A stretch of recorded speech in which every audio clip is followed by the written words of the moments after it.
दे हात दे.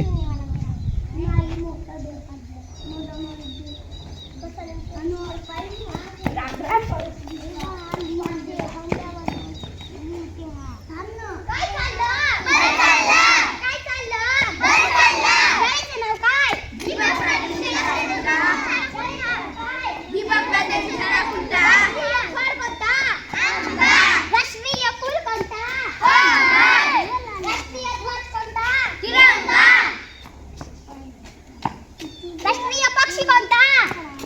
मोर. राष्ट्रीय प्राणी कोणता?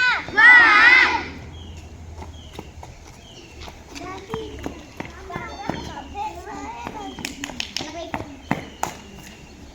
आता किस्सा काय झालं?